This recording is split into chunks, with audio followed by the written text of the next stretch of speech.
if you can understand that. No, I can absolutely understand. I can't possibly begin to understand what it would be like to lose a son, especially in such an event that was used to, again, facilitate the murder of millions of people overseas and the imperial domination of the Middle East while creating a police state and fear here at home. And with your anger of the American public who really refuses to even address this issue, I'd like to go to a quote by Martin Luther King Jr. There is a time when silence becomes betrayal.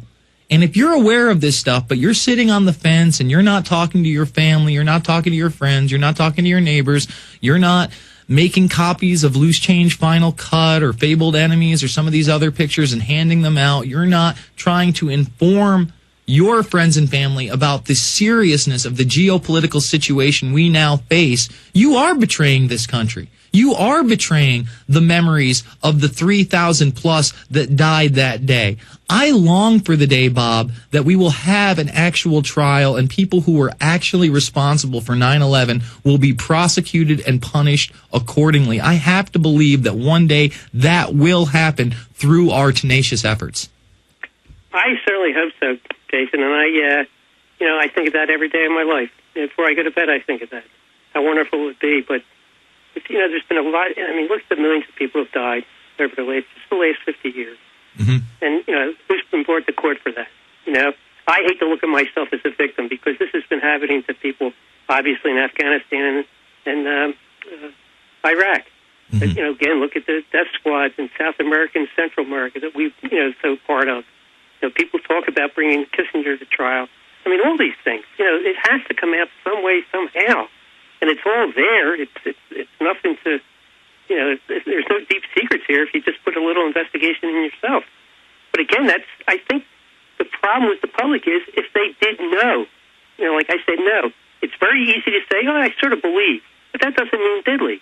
But if you came to the conclusion that I know that this happened, then you have to take the responsibility and spread that word. And I think that's what they're afraid of. They just feel that they can't do that. That it's like betraying your father. It's like betraying your country, which is the father figure. Mm-hmm. Well, I feel that it's betrayal of this country not to say something, because if you do believe in the Constitution and Bill of Rights, you're supposed to defend this nation against all enemies, foreign and domestic. And when we have the shadow government running drills of hijacked airliners slamming into building that morning, when we have videotapes of E-4B doomsday planes on the scene of the World Trade Center as they're getting struck and on the scene of the Pentagon as that attack occurs, we have a real problem. We do need a real investigation. We can't just succumb to the lies of the establishment and act like everything's okay. Bob, how can people help New York City can today?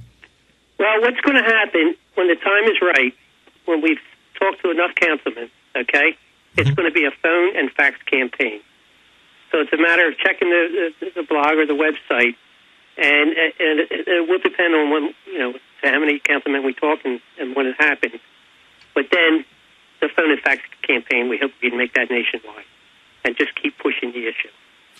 So I hope everybody out there heard that, Bob, because I get a lot of calls here. What can I do? How can I help? How can I become more active? How can I make a difference? And you're giving the people out there an action that they can take that can really help, that can make a difference. So reiterate that and tell people how they can help. If you're listening to this program, and I know there are thousands of you out there, and there are hundreds of you that really are just sitting there sucking your thumb in that fetal position, sitting on the sidelines, just listening to a radio show. This isn't just a radio show. This is a place for people to take action against the establishment. So again, tell people how they're going to be able to help and really gear them up. Tell them that this is something important, something that can make a difference, because it is.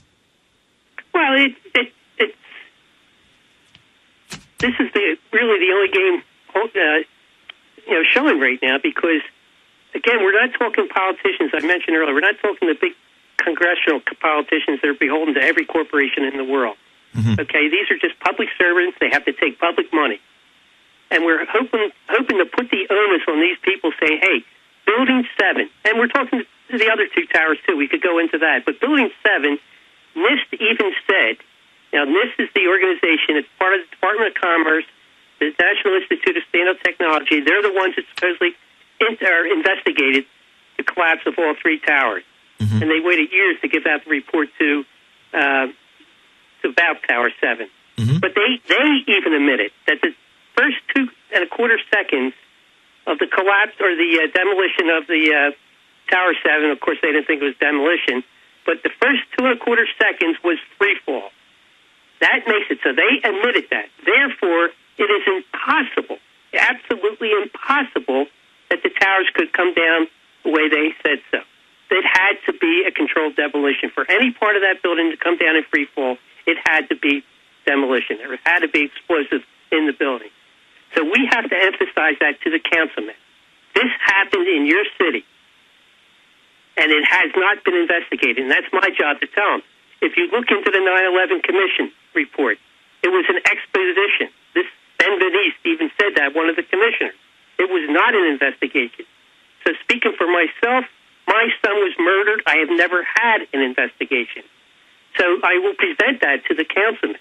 And then when the time is right, we want to call upon everyone in the country to fax and to phone the councilmen of New York City. And this will be the time when we talk to so many of them. We hope to get to all 51. I don't know if that'll happen, but then when that happens, then we start the nationwide calling and faxing, and to put pressure on them, and to put that guilt on them that, hey, as a responsible person, as well as a responsible councilman, being that it happened in New York City, this must be investigation. So from that investigation, hopefully the Pandora's box will open up. That, geez, everyone in the world knows for sure, which even the government-sponsored NIST stated that there was a controlled demolition. That has to be told to the world, and hopefully this is what we're going to do. Absolutely. And there can be light at the tunnel, folks. After years and years and years of hard-fought battles, finally, about 10,000 of the workers that did not settle with the city got their $650 million in compensation for the fact that they were inhaling poisonous and noxious materials, including barium and other heavy metals, at the site of the World Trade Center. And they denied that for years, Bob. So we can have a victory. We can have a victory here. nyccan.org. Get involved today. It is a great program. They are fighting tooth and nail to bring the truth out about 9/11. Thank you so much for joining us, Bob. God bless you.